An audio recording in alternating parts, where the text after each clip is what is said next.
Hello दोस्तों, positive talk channel में आपका स्वागत है।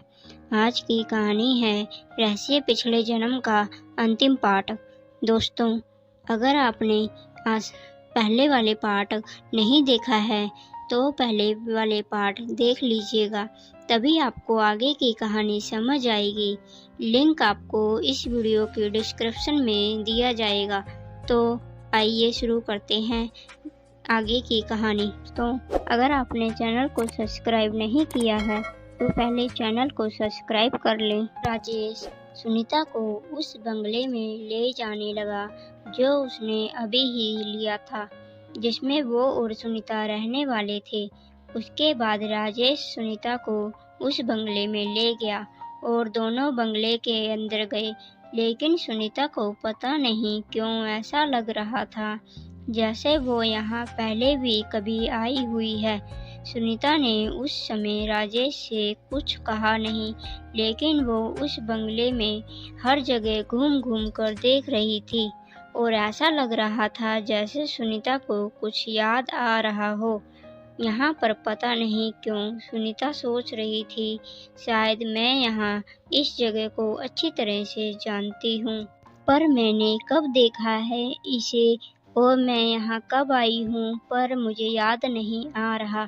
सुनीता इसी उधेड़बुन में थी, तभी सुनीता चलते चलते घर के पीछे की तरफ चली गई। पता नहीं सुनीता को क्या हुआ, सुनीता घर के पीछे जाते ही जोर जोर से रोने लगी। राजेश अंदर ही बैठा था। जैसे ही राजेश ने सुनीता की रोने की आवाज़ सुनी तो वह तुरंत भागते हुए आया।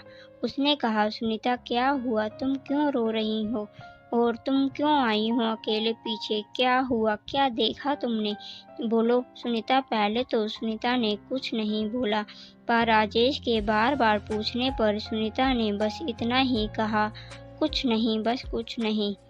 उस समय तो सुनीता ने राजेश को कुछ नहीं बताया और फिर थोड़ी देर बाद राजेश सुनीता का हाथ पकड़कर सीढ़ियों से चढ़ता हुआ छत पर ले गया।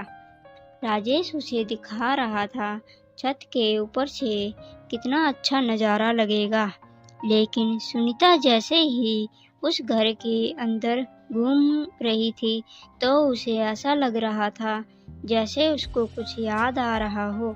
लेकिन सुनीता यह भी सोच रही थी, ऐसा कैसे हो सकता है, क्योंकि वो तो कभी इस बंगले में तो दूर की बात है, इस शहर की तरफ भी नहीं आई थी। छत पर जाते ही सुनीता ने आसपास नज़र दौड़ाई तो उसे आसपास जगह भी जानी पहचानी लग रही थी। इसीलिए इस बार सुनीता ने तुरंत राजेश से कहा, राजेश, मुझे ऐसा लगता है मैं यहाँ पहले भी कभी आई हुई हूँ, पर पता नहीं क्यों मुझे यह घर भी बहुत जाना पहचाना लग रहा है। सुनीता की बात सुनकर राजेश ने कहा, नहीं सुनीता, तुम यहाँ कब आई? तुमको तो मैं पहली बार यहाँ लेकर आया हूँ, तो तुम कैसे आ सकती हो? यहाँ तुम्हें ऐसे ही कोई वहम हो रहा होगा। सुनीता ने फिर कुछ सोचते हुए कहा, पता नहीं, लेकिन मुझे यहाँ आकर कुछ याद आ रहा है। ऐसा लगता है जैसे यह जगह मुझसे जुड़ी हुई है। वो दोनों छत पर बैठकर बातें कर रहे थे। तभी सुनीता ने थोड़ी देर में फिर कहा, इस बंगले के दूसरी तरफ भगवान शिव का एक पुराना मंदिर भी तो है ना? सुनीता की बात सुनकर राजेश अपनी बड़ी आंखें करते हुए बड़ी हैरानी से बोलता है, तुम्हें कैसे पता? सुनीता ने अपनी बात जारी रखते हुए कहा, राजेश, मुझे इस घर से जुड़ी सारी बात याद आ रही है और मुझे यह भी पता है इस घर में किचन सीढ़ियों से राइट साइड पर है और मुझे यह भी पता है कि इस घर में बाथरूम कहाँ है। राजेश अपनी बड़ी आंखें कर हैरानी भरी नज़रों से सुनीता को देख रहा था।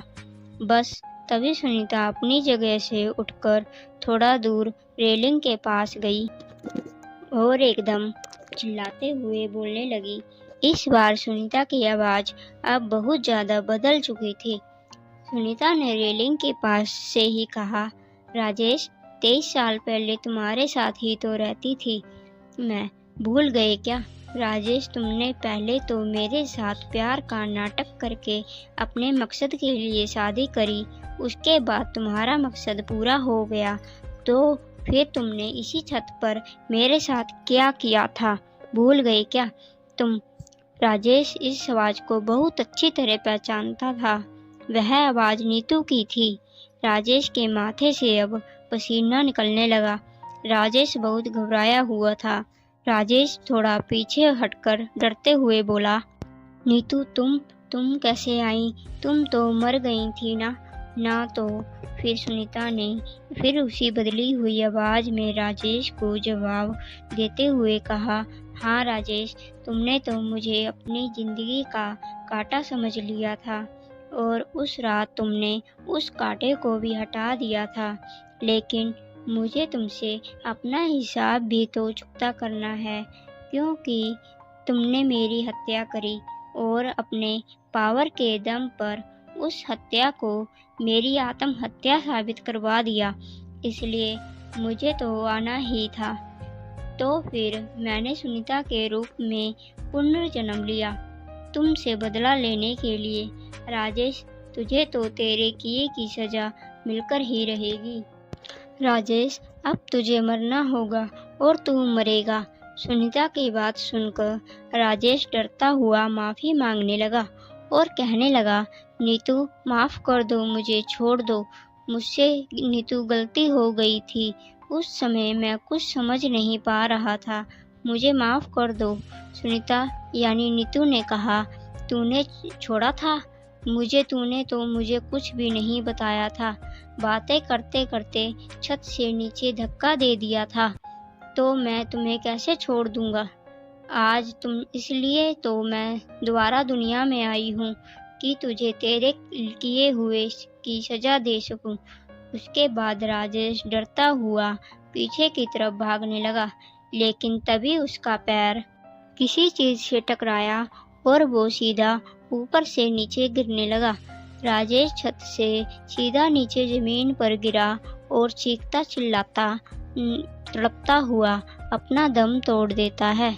अब राजेश की हालत वैसी ही हो गई थी जिस हालत में नीतू की मौत हुई थी। उसी हालत में राजेश भी आज मारा गया और इसके साथ ही नीतू का बदला भी पूरा हुआ और साथ ही सुनीता के पिछले जन्म का रहस्य से पर्दा भी उठ गया। दोस्तों, आपको यह कहानी कैसी लगी है हमें कमेंट बॉक्स में ज़रूर बताएं और कमेंट के साथ ही आप अपनी कहानियाँ भी हमें ईमेल कर सकते हैं, जिसका लिंक नीचे डिस्क्रिप्शन में दिया हुआ है। दोस्तों, अगर आपको कहानी अच्छी लगी हो तो ज़्यादा से ज़्यादा शेयर करें और लाइक करें और चैनल को सब्सक्राइब करना ना भूलें। मिलते हैं दोस्तों एक नई कहानी के साथ। धन्यवाद।